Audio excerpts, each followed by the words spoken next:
chegaram! Olha quem chegou de novo, a melhor matéria do momento, arte! Vamos começar. Para quem perdeu a aula anterior, vou me apresentar novamente. Sou a Angélica, a professora que vai conduzir a aula de arte junto com vocês, ok? E o nosso tema de hoje vai ser a história do cinema. Nós vamos pegar alguns ganchos que foram mencionados na aula passada para darmos continuidade à história do cinema, tá bom? Então vamos lá. Mais uma vez, eu volto a dizer que a história do cinema ela está intimamente ligada à história da fotografia. Ela é a principal culpada de nós termos hoje essa beleza de entretenimento e arte que chega até a nossa casa, que, aliás, tem nos salvado aí desse período da pandemia, né? Todo mundo ligado nas lives, nos programas. Ela é um recurso maravilhoso que apareceu aí pra gente nos tempos modernos. Então, vamos lá. Retomando sobre o surgimento da câmera fotográfica. Lembra na outra aula que eu falei sobre a câmera escura? Eu comecei a contar um pequeno caso e disse que iria terminar esse caso na próxima aula. Então, lá vamos nós. Estava eu dormindo no meu quarto, todo fechadinho, todo escurinho, e aí eu acordei e levei um baita susto. Por quê? Dentro do meu quarto, na parede, a parede ela é toda branquinha, e eu tenho um blackout. Quando eu olhei, na parede do meu quarto, assim, acima, tinha prédios. Muitos prédios. Mas não eram só prédios. O problema é que tinha carro. Pensa na cabeça de uma pessoa que acabou de acordar, vê uma cidade na parede do quarto, com carros em movimento. E outra coisa, em cores. Como isso era possível? Eu fiquei um tempo pensando. Como vocês viram lá na outra aula, eu coloquei uma imagem para vocês sobre um registro de câmera escura. E o registro é em preto e branco, certo? Eu passei uma vida inteira pensando que a imagem que era reproduzida na câmera escura fosse preta e branca. Mas eu não sabia que a câmera escura, ela fazia um papel de projetor. Só que com algumas falhas. Porque, por exemplo, ela não tinha dentro dela, no início, lentes que pudessem inverter essa imagem.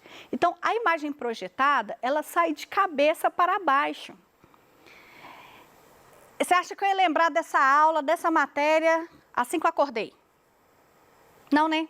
Então, eu fiquei um bom tempo pensando, gente, o que está acontecendo no meu quarto? Então, quando eu vi que havia um pequeno furo no blackout e que entrava uma luz, um feixe de luz, e esse feixe de luz fazia com que a rua lá fora passasse. Gente, eu fiquei muito tempo impressionada. Inclusive, eu cheguei a abrir a cortina para conferir as cores dos prédios, para ver se batia, olha, porque lá fora era tudo muito colorido, então tinha o prédio amarelo, saía lá a reprodução amarelinha, o prédio, e os carros, gente, é impressionante. Então, essa câmera escura, ela é importantíssima para a nossa evolução aí do cinema, né? Não somente da fotografia, mas do cinema também. Então, veja só, eu coloquei aqui para vocês a primeira animação. Chama zoopraxiscópio. Um palavrão, né? Zoopraxiscópio. O que aconteceu aqui? Depois do surgimento da câmera fotográfica, várias pessoas se interessaram por esse assunto e começaram a pesquisar sobre possíveis fotos em movimento. E aí, cientistas começaram a estudar a partir da nossa visão. Se nós enxergamos as coisas em movimento, por que não criar algo que possa reproduzir isso da mesma maneira? E então foi percebido que nos nossos olhos há um pequeno defeito. chamado de persistência retiniana. Essa persistência retiniana, ela consiste no seguinte: se você colocar de frente aos seus olhos 16 imagens, uma sequência de imagens, e passar essas imagens em menos de 1 segundo, os seus olhos não conseguem registrar o intervalo entre elas, criando assim a sensação de movimento. Olha que legal. Uma falha genética, hein? Faz a gente enxergar aí o cinema. Esse primeiro zoopraxiscópio, a princípio, foi feito com uma sequência de desenhos. Foi desenhado ali o movimento do cavalo e colocado em um disco, né, para que esse disco, gerando essa velocidade de 16 imagens por segundo, pudesse criar ali a sensação de movimento. Algum tempo depois, nós vamos ter um outro experimento. Ali foi através do desenho. Aqui já vai ser através de imagens registradas por fotografia. Como que isso foi possível? Interessantíssimo, assim como a história da locomotiva que eu contei para vocês, que tinha uma gigantesca câmera fotográfica chamada de mamute, né? Não sei se eu mencionei o nome dela na aula anterior. O que eles fizeram aqui? Pensa bem. Colocaram 16 câmeras fotográficas, com distância mínima entre uma e outra, de forma que, quando o cavalo passasse correndo, estas câmeras elas iam registrando os passos do cavalo. Já existia um sistema elétrico para acionar o disparo dessa câmera, e assim eles conseguem fazer o registro real do movimento das patas do cavalo. Isso tudo, gente, era para provar que em algum momento o cavalo tem todos os pés suspensos no ar. Não era uma finalidade assim, vou fazer um filme aqui porque é interessante, o filme é legal, vou ganhar dinheiro com isso aqui, nada disso. A intenção era provar que em alguns momentos o cavalo tira as 4 patas totalmente do chão. E isso só seria possível através da percepção dessa imagem em movimento. Que, aliás, hoje serve para tudo, né?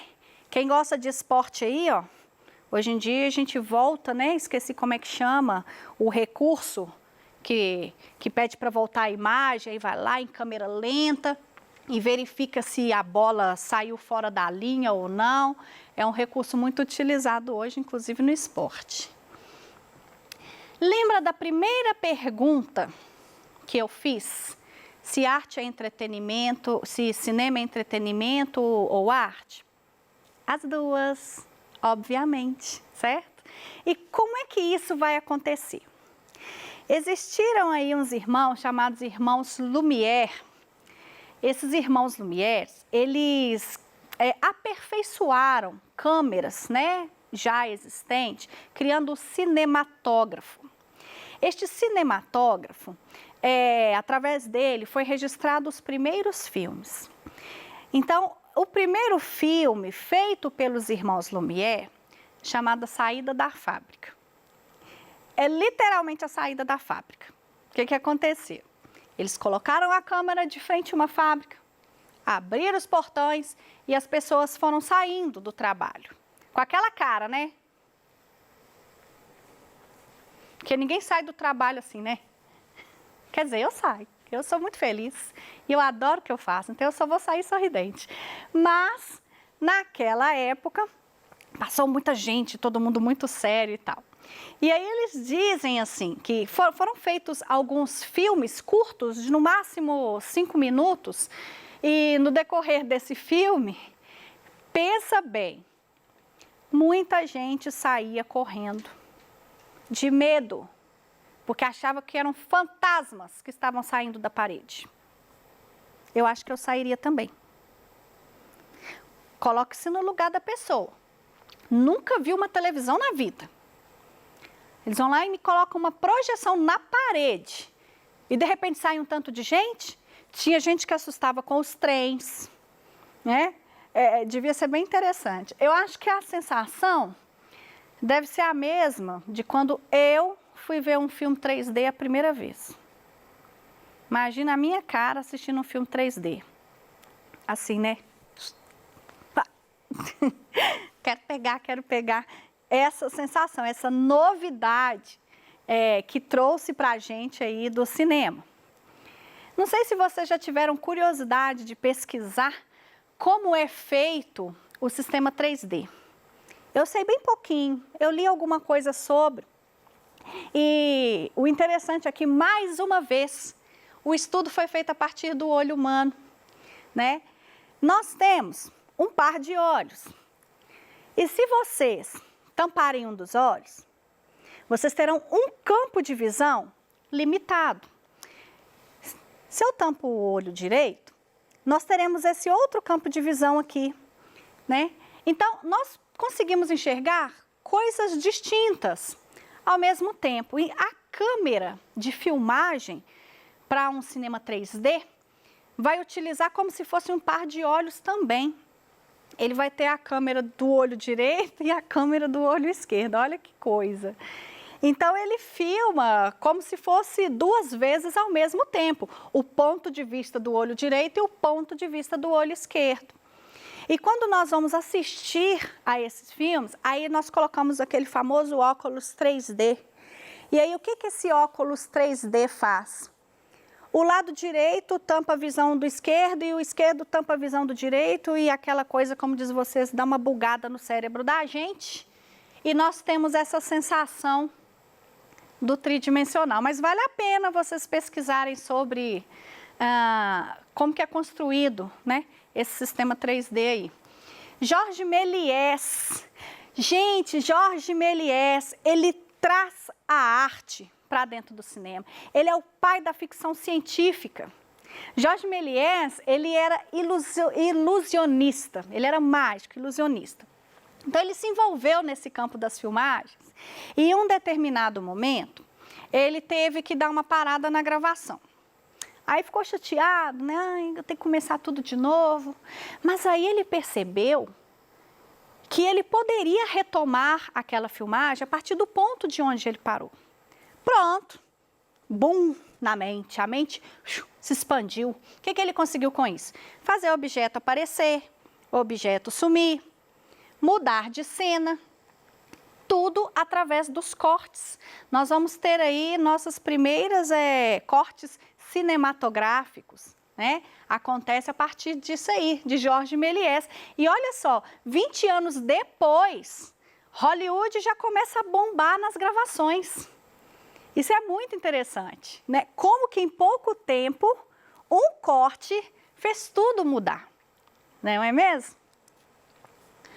Bom, vou passar isso aqui mais rapidamente, que trata das etapas de um trabalho cinematográfico. Conforme eu disse para vocês anteriormente, o roteiro, tá até aqui em vermelho, ele é a base de todo o seu trabalho. E é aqui que ganha dinheiro, tá? Quem é bom aí na escrita, ó, invista. Faça um ótimo roteiro e aí vocês terão um retorno financeiro muito bom. Então, aqui eu coloquei para vocês somente as divisões que nós teremos dentro de um roteiro. Então, um filme, ele vai iniciar com o roteiro. Nesse roteiro, vai ter o cabeçalho de cena. Nós vamos, no roteiro, descrever a ação e nessa ação aparece o diálogo.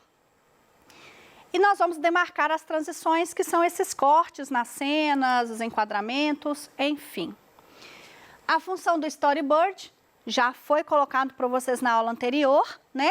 Que o storyboard, ela é uma espécie de história em quadrinhos que vai ajudar no roteiro. Aqui consta o minuto, o segundo que aquela cena deve aparecer, um breve desenho sobre aquela cena, comentários, exemplos de falas que serão produzidas no momento da gravação. Essa parte eu adoro, cinema de animação. Aqui nós temos chama Fantasmagoria, esse primeiro filme, feito por Emily Cole, né? Ele vai daquele processo que eu falei com vocês, da persistência retiniana, né? Ele vai ser um filme usando o fotograma, através da fotografia mesmo. Eles conseguem fazer uma movimentação, criando aí o primeiro filme, bem simplesinho, ele é em preto e branco mesmo, chamado de Fantasmagoria. É interessante saber o seguinte, que na animação nós teremos alguns recursos, né?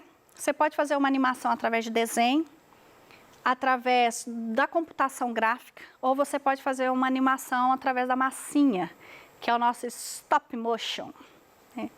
A Disney, quando ela fez Branca de Neve foi feita em desenho, ela demorou 4 anos e meio para ficar pronto, foi em torno de 500 e alguma coisa desenhos realizados, né, para a execução daquele filme. Nós temos aqui no Brasil, o primeiro filme stop motion foi Minhocas, né? Minhocas também demorou 6 anos para ficar pronto. Stop motion significa para, continua, é um movimento parado. Ou seja, através das fotografias em movimento, nesse caso tem que ser 24 imagens por segundo para você criar a animação. Então é um trabalho gigantesco, é um trabalho muito minucioso, é um trabalho extremamente detalhado, certo? Não sei se vocês já assistiram Love em Vicente, O Legado de Van Gogh, o primeiro filme do mundo a ser feito com recurso de pinturas a óleo. Gente, isso é a loucura do século. Nós temos filmes feitos a partir de desenhos, filmes feitos a partir da massinha de modelar, com utilização de brinquedos, mas com pintura. Foram 115 pintores produzindo obras no estilo pós-impressionista de Van Gogh, utilizando-se também das mais de 400 obras desse artista, baseado em cartas que ele enviava para o irmão dele. Foi feito o filme, foi produzido esse filme, todo pintado à mão. 65 mil quadros pintados. Pensa aí. E você com uma pet na mão? Dá para fazer miséria, né? Imagina o trabalho que deu para produzir esse filme. Vale a pena vocês verem. Visualmente ele é muito diferente de qualquer filme que nós conhecemos. Ele concorreu ao Oscar, é um filme com 1h e 35 minutos, mais ou menos, de duração. Ficou um filme maravilhoso. Vale muito a pena vocês assistirem esse filme aí de animação, ok? Então, como é que nós ficamos aí de profissionais interessados na área do cinema? Essas dicas são importantíssimas para quem tem muito interesse. Enem cai bastante questão relacionados a movimentos, aquela história que eu contei para vocês da persistência retiniana.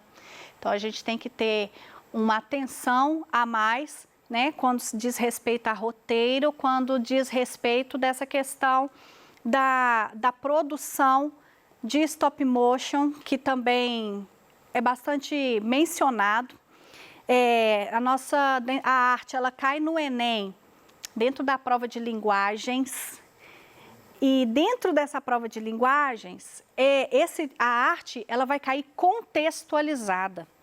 Então é bom vocês terem esse conhecimento do que está acontecendo na atualidade e como que esse desenvolvimento se deu, para que na hora vocês consigam fazer essas associações corretas, certo? Então nós vamos lembrar aí dos enquadramentos, de como que é feito a questão do ângulo, né?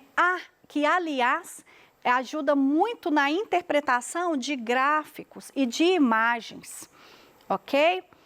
Então, para quem está interessado aí em fazer vídeos do YouTube, também ficou uma dica para vocês de alguns recursos que vocês podem utilizar na hora da filmagem, tá bom? Por hoje é só. Agradeço imensamente vocês que estão participando aí da aula. E até a próxima. Tchauzinho, terceirão!